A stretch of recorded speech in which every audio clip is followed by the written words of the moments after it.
Hey there, badass dream makers. This is the Relationship of Your Dreams podcast. It's Alex, your badass dream maker host. I'm here because I believe that all humans deeply desire and thrive in loving relationships. And let me tell you, it's possible because many do find the love of their dreams and more. I'm just here as a guide to help you through the variety of obstacles and hurdles in dating and relationships so that you can also find the love of your dreams. And you're bound to learn about yourself as well. So, 2-in-1 deal. We will get deep here and you may feel triggered at times.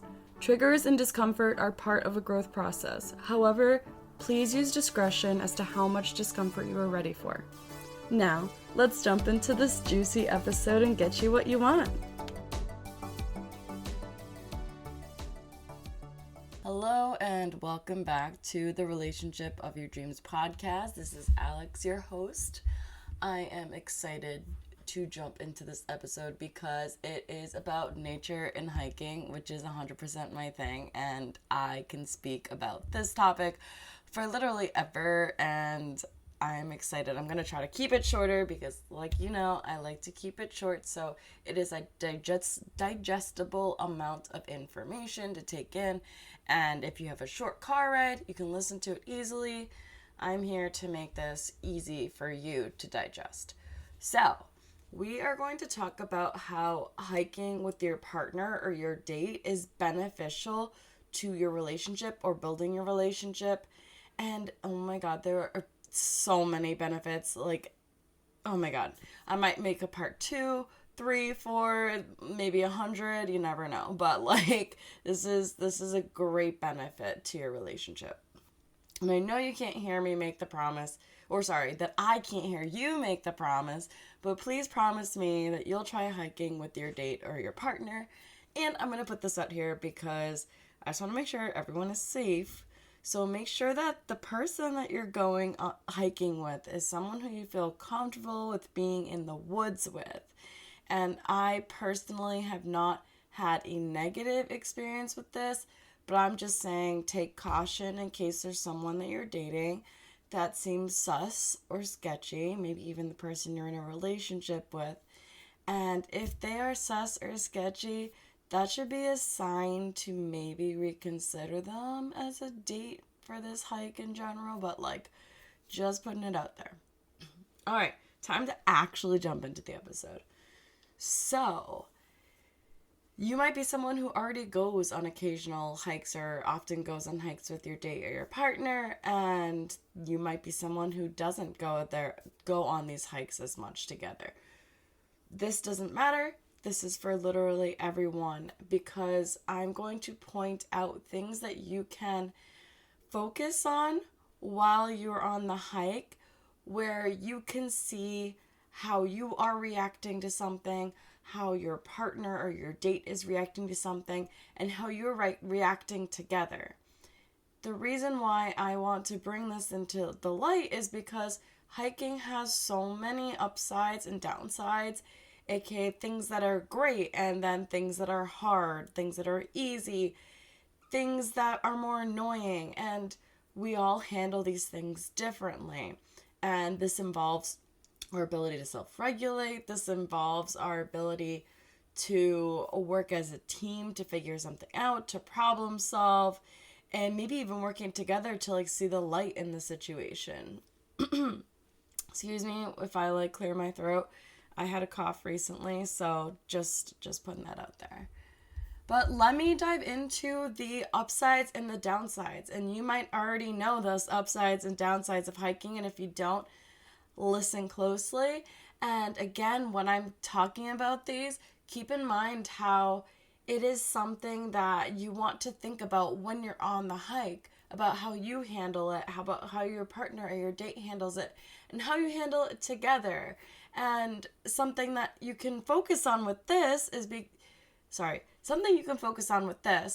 is you can determine what you might need to work on individually or together to strengthen that regulation, that self-regulation, to strengthen your problem solving as teamwork, to strengthen your ability to see the good in things, aka your gratefulness. There's so many things you can take away from this. So let me convince you and coerce you to go hiking with your partner or date. Okay, so this is not necessarily the best start to convince you, but hear me out. One downside of hiking is that it can be really fucking annoying at times. There can be a shit ton of bugs, and oh my god, when they're in your ear, buzzing, or in your face, or if they're biting you, like mosquitoes or ticks, really fucking annoying. Okay, I love hiking, definitely not my favorite part. Also, sometimes if you are in the overbearing heat, that can be really annoying too. Because you could be trying to climb something and you're just like, normally I can do this, I'm strong enough to do this, but this heat is really beating me down, and you might find yourself needing to stop, take more breaks, and that can be frustrating for some people. And there's lots and lots of tripping obstacles, aka rocks and roots, tree stumps. There are things called rock scrambles, if you don't know this. So rock scrambles are typically areas where there's a bunch of rocks, and it's not just like small rocks, and it's not like the big rocks that you can walk on, but they're like medium-sized rocks all put together, and they move around at times, and they're kind of tricky to walk on, and they can be really fun. Like, I love rock scrambles. However, they can also be super annoying to climb around. So again, hiking can be annoying, right? Sometimes I feel like those things are trying to trip us on purpose, but who knows? All right, and then also, hiking can be exhausting. It can be exhausting physically and mentally. When there are more inclines or the hikes are longer, it can take a lot more of physical and mental energy. So you may feel like you want to give up at some point, because I've definitely been there, like going up an incline and I'm just like, I want to sit down. Like, I don't know if I can do this. Like, my legs are on fire. My breathing is all over the place. And sometimes I'm just like, why did I do this? And then other times you wish you were back at the car. You're just like, almost, you're like halfway through and you're like, oh my god, I just want to be back at the car. Or you're like almost there and your legs are starting to give up because you mentally know that you're close to the car, but you're not there yet. And that can be exhausting. And I'm so sorry for this clearing of throat. I thought I was going to be better here, but thank you for dealing with my humanness. So, also, you've probably heard that your body can do more than you think it can within reason. And that's more of a mind game. So, again, mentally exhausting. This is most definitely the case during hiking at times, especially with length and incline. It also depends on your own physical ability in the first place, how strong your body is, how your breathing is. For example, for me, I have exercise-induced asthma, so my breathing goes more than, like, my breathing goes faster than anything when I'm going uphill. So my legs can keep pumping, but my lungs are having a hard time keeping up with it, and it exhausts my lungs. And then you can get to the top of an incline and look down at the decline and be like, oh fuck. And that can be an exhausting way down as well, because your body is going, especially if it's a deep decline, that can be very exhausting on your body. And I know I'm talking about the downsides, but again, keep in mind how you handle these things and how you and your partner or date handle these things, or how you're going to focus on these things when you're hiking together. Now, I want to talk about how hiking can also be confusing.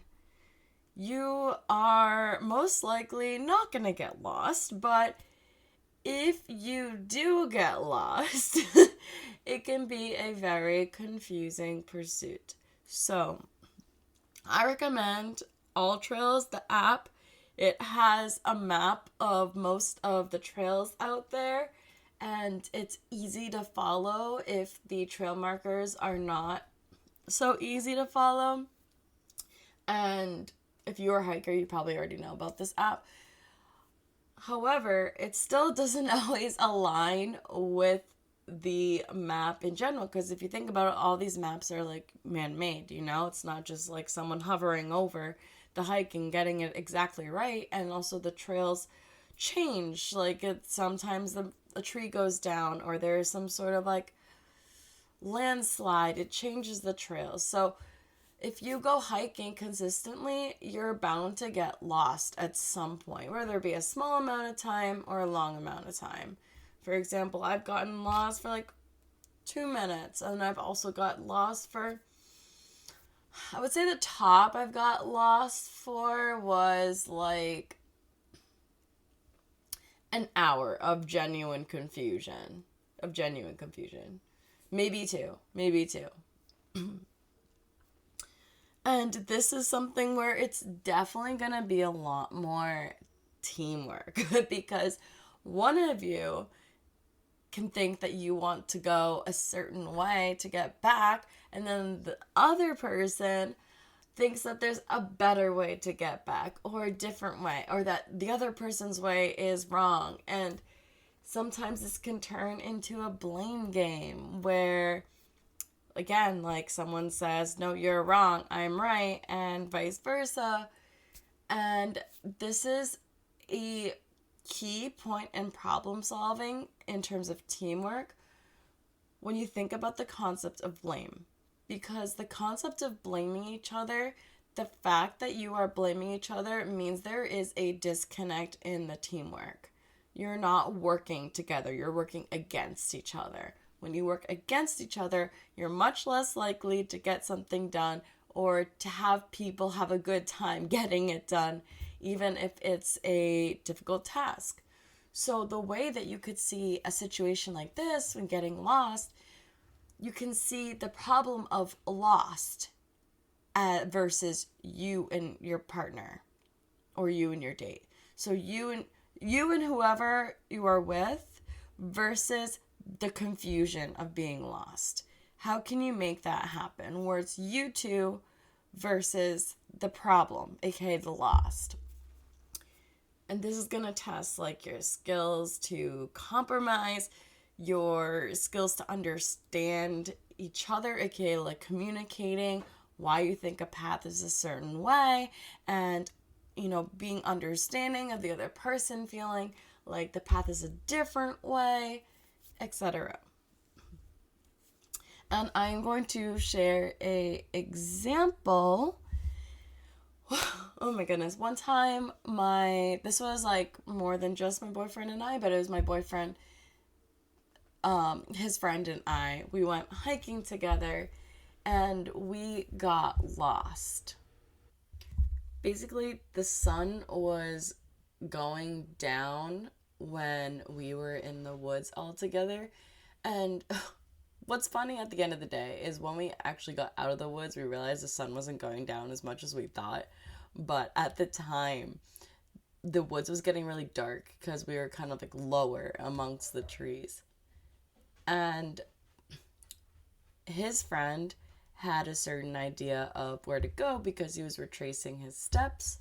I had a certain idea of where to go because I was trying to line up the map that I took at the trailhead. Like I took a picture at the trailhead of, and in addition to overlapping it with all trails, which they did not overlap exactly, but I was trying to figure out like what made most sense.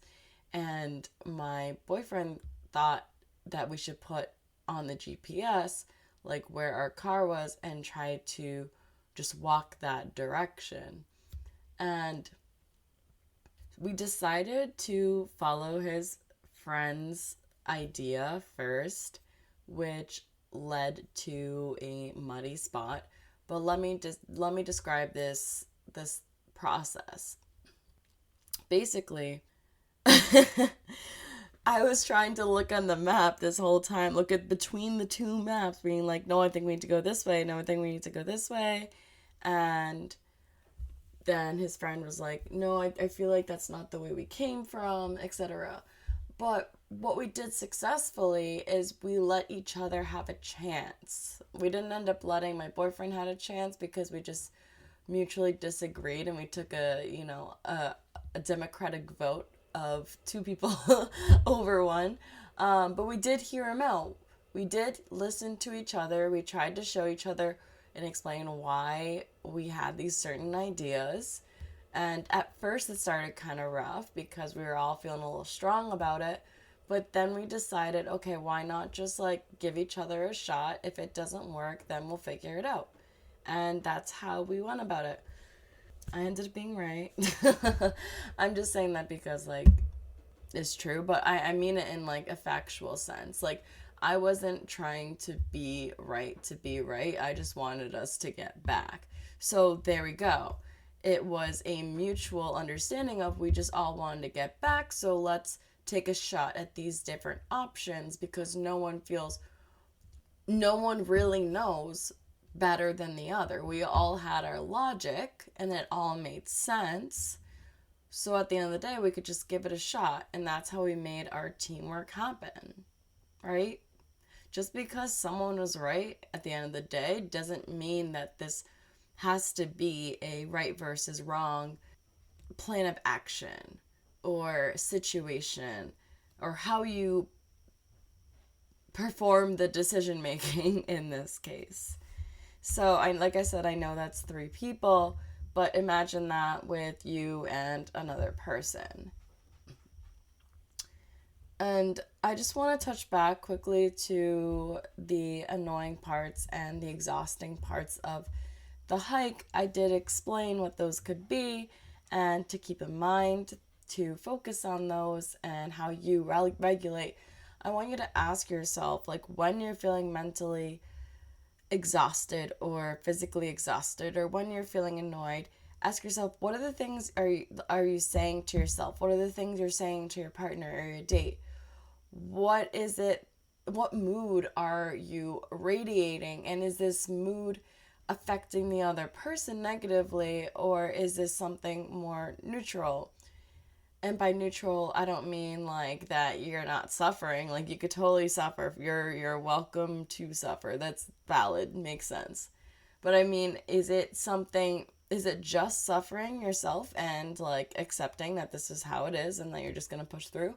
Or are you constantly saying like, this sucks, this is annoying, and in a way of like, I want to go home. Like, why did you do that? Like, why did you bring me here? Like, or why did we decide to do this? But not in a way of like playfulness or of like, the thought slipping in, but more so like aggressively or annoyed with the other person.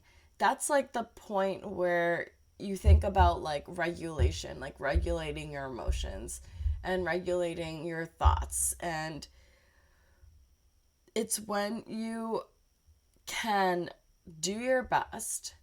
I don't want to say do your best. When you are able to work on your thoughts and emotions in a way where you're not affecting the other person negatively because you're not doing anything to regulate how you're feeling, what you're thinking in that moment. It is when you feel like that that you have a sense of control over how you're feeling. And I'm not saying that you need to just be all jolly and happy in these moments, because that's not going to be the case, and like that shouldn't be the case, because you're going to be aware of these bugs, and it's important like for survival even in that case. And same with the incline and decline, you are going to be very aware, like I said, even down to the concept of survival. But are you complaining in a way that you're blaming the other person, that you're saying literally every negative thought that comes to mind, or you're just constantly frowning? Like, how can you self-regulate in those moments? And I'm not saying you need to self-regulate like completely, because your partner there, your date there can be a support. You can depend on them to some extent. Relationships are meant to be interdependent, aka the middle between codependent and hyper independent. So Codependency is like completely relying on the other person. And hyper independence is just being completely independent, not relying on the other person or depending on the person at all. And then interdependence is right in between. So knowing how to self-regulate and also knowing to that you can depend on your partner, which is a two-way street situation. So in that case, and depending on your partner, you could say, hey, I'm having a really hard time here. Like, I am really struggling with this incline. Do you mind taking a seat with me first? And can we calm down here? Or something else that you can do or say to depend on your partner in a time where it's like frustrating, like, or annoying, for example, like the bugs. Like, you can say, hey, can we step aside and put some more mosquito spray on? Or can we choose a different path? Or can we make the path shorter? So, like, in this case, like, I guess, like, that's a little more like teamwork. Like, how can you make it work in a way that's working for everyone? And I'm trying to think of other ways that you can, like, depend on your partner when you're hiking. Okay, like, here's a personal example. With my exercise induced asthma, sometimes my breathing is just like really bad. And instead of me just trying to focus on my breathing myself, I might need to depend on my partner to take a seat for a second. And that's something that he's completely willing to do.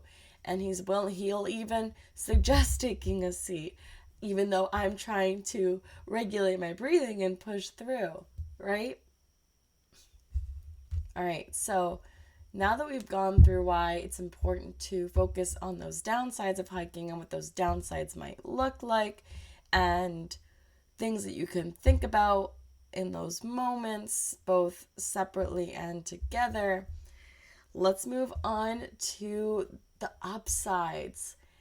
Hiking can bring a big sense of accomplishment, whether it be river trekking, which is walking across rivers, especially on stones. So, like, sometimes when you get from one side of a river to another, just going on stones and logs, like, that can be extremely accomplished, like, extremely satisfying as an accomplishment. There can also be just, like, simply the completion of the trail. So it's like, if it's like a out and back, which just means you go down the trail and then you turn around, or it's a loop, just completing that out and back or that loop, that itself feels really satisfying. Also, just the physical activity, just knowing that you did that you went up that uphill, you went that decline, and you made it through. That's an accomplishment itself. Getting through the bugs, getting through the heat, and getting to the top of a mountain, oh my god, that feeling is wonderful, because you just see this shift in perspective, like visually, and you just know that you've reached a milestone of this hike or the destination of this hike. And it's such a satisfying feeling knowing that you did that. You both did that. Or getting through the rock scrambles, or getting to the bottom of a steep area. I know for me, I prefer incline versus decline. I think decline can be really scary. And when I get to the bottom of like a steep decline area, I'm just like, whew, thank God. And that itself is satisfying. Maybe even finding like a cool area, like something with a structure, or an old house, like the remnants of old house, or remnants of a fireplace. One time, my boyfriend and I visited the Hudson Highlands State Park, I believe is what it's called, in New York. And there was an estate, like the foundation of an estate that was left there. And that was just such a cool thing to find. I'm trying to think, what else? Oh, getting back on track after getting lost.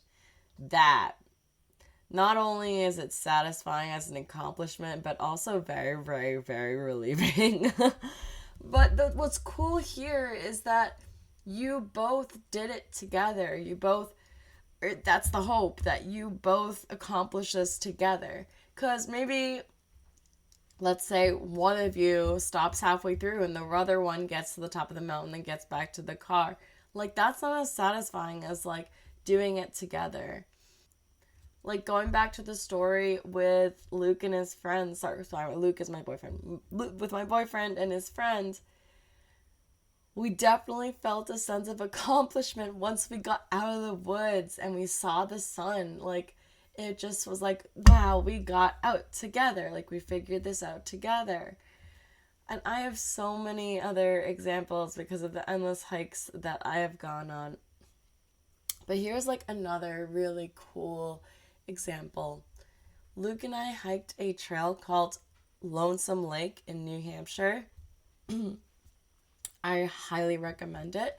It's not a long hike. It is an incline. It is mostly an incline and a decline, except for circling a lake at the top.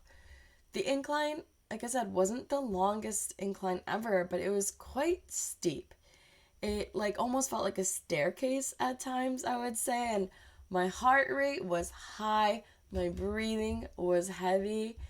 But like when we made it to the top and we circled that beautiful lake with that beautiful backdrop of a mountain range with snow tops, that was beautiful. That in my body, I just felt a relief. I felt my body calm. I felt a sense of inspiration as well. Just knowing that we got to the top and we got to see, the reason why we get to see this beautiful view is because we did the work to get here. And I'm just going to explain a little more about that trail because I want to entice you to go on that trail. This doesn't have to do with the episode. But, so Lonesome Lake, at the top, there's a hut created by the Appalachian Mountain Club since it's connected to the Appalachian Trail. Inside the hut, there were like notebooks of hiking entries dating back several decades ago. There were games, and there's even like a kitchen that someone could choose to work at if they wanted to stay overnight up there. It was just such a blessing of a place to find, and we had no idea any of that was up there. So I guess also like a cool thing is when you find something that you didn't know existed, like until you were on the hike. It wasn't even a part of your original destination. You just found it. And him and I still talk about this hike often and how that climb was like so worth it and that we do it over and over again and that we want to do it again. Yeah, so I guess you could say the downsides are what lead to the upsides, right? Like the harder parts are what make you feel more grateful for the easier parts, like for or not only like the harder parts for the easier parts, but also like the less interesting and uglier and more challenging parts for the more beautiful, to reach the more beautiful parts, to reach the destinations, to see things that you didn't think you'd see, etc. It really increases your sense of gratitude if you let it. And experiencing gratitude increases your sense of happiness. There are many, many experiments and research articles that support this theory. I actually did my research seminar on gratefulness equating happiness when I was in college, and there's a lot of backup here. And experiencing the gratitude together will only amplify your sense of happiness and bring you closer together. But that is only if you are willing to see it in a grateful perspective. So next time that you are out hiking or when you decide to go hiking, as you experience those quote unquote downsides, see the upsides. See where the magic happens. Basically, after you put in this work, this effort, and going across these difficult areas or difficult experiences, going up the incline, going over the rock scrambles, the river trekking. Find the beauty in it, whether it be in the process itself, like for example, river trekking. The river is beautiful itself, even though it can still be hard getting across, or it be after. So even there was nothing lovely about going through a swarm of bugs. I don't think anyone enjoys that. Maybe if you like absolutely love bugs and you're obsessed with bugs, maybe, but like outside of that, I feel like that's not really a desirable experience. But like, embrace the feeling of when you get out of the swarm together and like talk about it. Talk about it. You are out in nature, you are out in an area where you can just talk about anything, like especially if no one's around. Just talk about your experience. Doesn't matter how silly it sounds, doesn't matter like how you are describing how you feel about it. Have conversation. It is a wonderful place to have conversation, especially if you can have conversation that has to do with problem solving and that has to do with gratefulness. And even mindfulness, just pointing out cool things as you go along. If you point out, oh, this plant looks really cool, oh, that structure looks really cool, you're mindful in this moment because you are focusing not on your thoughts in your mind, but what's in front of you, your senses. And a lot of what mindfulness has to do with is engaging and noticing your senses. And nature and hiking is a perfect place and activity to do that because there is plenty to look at. And also, if you have the person next to you, talk about it. Talk about those plants. Talk about that structure. Talk about that frog in the river or in the swamp, whatever. There's so many things you can point out and be mindful together, to be grateful together. And if you go on a hike, or if you've been going on hikes and like none of this or very little of this is happening, take a deeper look into why and what action you can take on making it so that you can have this experience. And that concludes this episode. So I hope that you enjoyed listening to it as much as I enjoyed talking about it. And I hope that you go on a hike with your partner or your date very soon. Set a date. Set a date and time, a day and time to do this immediately. Like after you listen to this episode, go and make that day and time. And then set it in stone. Figure out a place to go. Even the planning could be fun, where you can decide somewhere or they can decide somewhere or you decide together. The planning can be fun if you make it fun. All right. Well, thank you for listening, and I will talk to you next time. And I always forget to say this until the absolute end after I say thank you. But please leave me a review, a 5-star review if that's possible. Please and thank you. And I would love if you could share any feedback or any of your aha moments, what your experiences are after you go on these hikes. The best way to reach me is on Instagram at relationship of your dreams, all lowercase. So I look forward to hearing from you there, and let's talk about it. So yeah, thank you again. See you next time, or talk to you next time.